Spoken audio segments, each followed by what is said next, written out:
En esta serie técnica no podíamos dejar de contar con Javier López Cepero, del Departamento Técnico de Ecoplaca. Buenas, Javier. ¿Qué tal? Buenas. Pues a ver, cuéntanos, ¿cuánto tiempo llevan trabajando ustedes en el control biológico en Platanera? Pues mira, por poner una fecha, podemos decir que cuando mi compañero Santi Pereira, que hoy está en el Cabildo, inició todo el proceso de conseguir certificar bajo la norma, entonces la norma UNE de AENOR, la parte de las plataneras de Ecoplaca, se inició todo este proceso y hablamos del año 2005. O sea que ha llovido e incluso antes, en experiencia que teníamos en otros cultivos como el tomate, el control biológico lleva funcionando un montón de tiempo en bastantes cultivos. ¿Y qué tipo de control biológico realizan? ¿Qué experiencias han tenido que puedan servir al resto de productores? Bueno, pues mira, hay varios tipos de control biológico. Está el control biológico clásico, que es el que se hacía antes de aparecía una plaga. Entonces se buscaba un auxiliar en la zona originaria de la plaga y se soltaba para ver si se adaptaba. Eso hoy en día tiene otras connotaciones peligrosas porque podemos arrastrar otro tipo de problemas, ¿no? Entonces, hoy hay como dos tipos de control biológico, digamos, en el campo. Uno es el control aumentativo, que es decir, bueno, hay un problema de plagas, sabemos que hay un insecto o un ácaro que nos ayuda, pues entonces lo que hacemos es aumentar la población de ese auxiliar para llegar a controlar la plaga. ¿Auxiliares que ya tenemos un poco de base en nuestra finca? Sí, o sea, es necesario porque no puedes meter nada que no esté aquí. Canarias tiene unas características que hacen obligatorio eso, que para soltar algo tenga que estar ya presente. Y luego el otro tipo de control biológico es el de conservación, que es simplemente utilizar los auxiliares que ya existen, pero no incrementando su población, sino dándoles las condiciones adecuadas para que ellos solos se aumenten. Esto está conectado con la biodiversidad. Podemos hablar un poco de cómo funcionan los bichos de control biológico y por qué es interesante el tema de la biodiversidad para ellos. Sí, de hecho aquí vemos que esta finca no es monocultivo plátano, hay otras plantas. Sí. O sea, esta finca no es una finca ecológica, eso hay que decirlo claro. Es una finca de Canarias, de plátano, donde bueno, el agricultor ha hecho un buen manejo y ha tenido en cuenta que introducir otros elementos al margen de la platanera puede tener un efecto positivo. Entonces, por ejemplo, creo que estamos justo delante de una mata de romero. El romero, como todas las aromáticas, es una planta que tiene mucho polen, pero todo el tema de incorporar plantas con polen sirve porque la mayoría de los auxiliares se caracterizan porque la fase adulta se alimenta de polen, necesita polen, mientras que las crías son las que se comen la plaga. Entonces, incrementando el número de fuentes de polen, incrementamos el número de auxiliares y luego tenemos mucho más fácil el control biológico.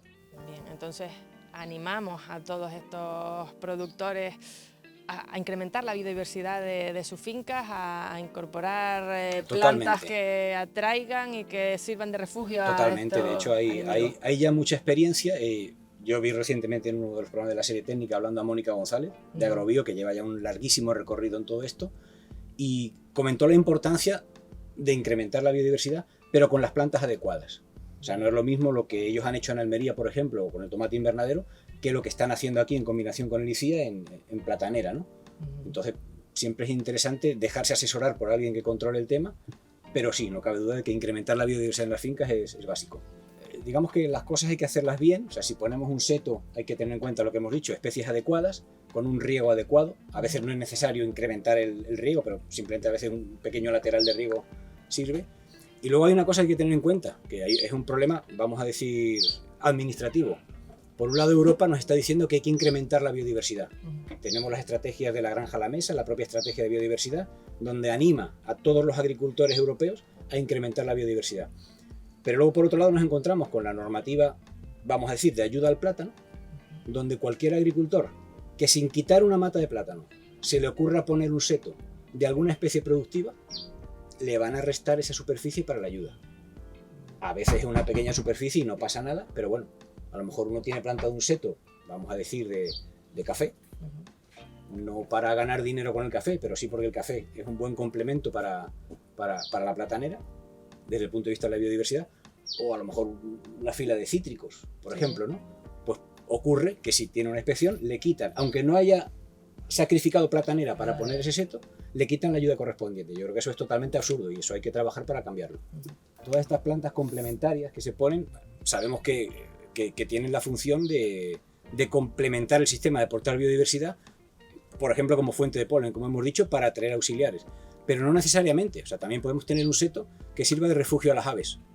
Los pájaros son una herramienta tremenda contra la lagarta. Entonces, bueno, o como seto cortaviento.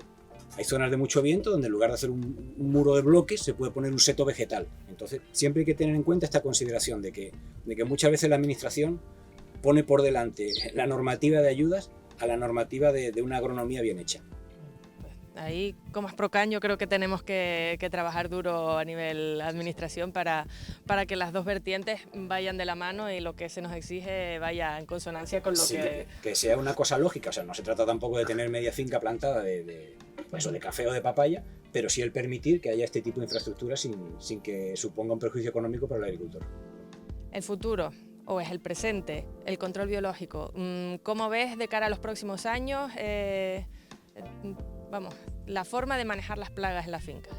Hay una normativa que yo creo que todos los técnicos no sabemos de memoria, que es el Real Decreto de Uso Sostenible. Ahí nos dice, por un lado, que siempre hay que utilizar la solución más eficaz, pero la más respetuosa también. O sea, que siempre ante un problema de plagas no podemos, como me enseñan a mí en la escuela hace 30 años, directamente, ¿qué insecticida mata esta plaga? Pues tanto a cuánto. Y si no saben, pongan 1 gramo por litro, decía algún profesor.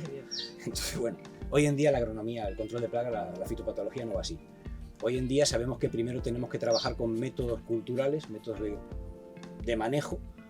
Si no son eficaces contra determinadas plagas, pasamos al control biológico, que en la platanera prácticamente para todas las plagas hay control biológico, y esta serie que están haciendo ustedes es muy ilustrativa al respecto. Luego ya hay otro tipo de productos suaves, productos, vamos a decir, no agresivos, y luego ya, si no hay más remedio, como el que tiene una enfermedad y necesita un medicamento, pues se va al fitosanitario. Siempre sería la última opción. Sería la última opción. Por legislación. Efectivamente, por legislación, y teniendo en cuenta también que Europa va reduciendo el número de materias activas.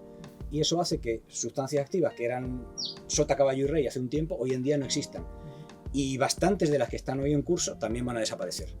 Entonces tenemos que ir por delante. O sea, no tenemos que esperar que el agua nos lleve, no al cuello, sino a la nariz. Sino vemos que va subiendo la marea en cuanto a reducción de fitosanitarios, tenemos que ir buscando alternativas. Y el control biológico, sin duda, es una de las herramientas más adecuadas.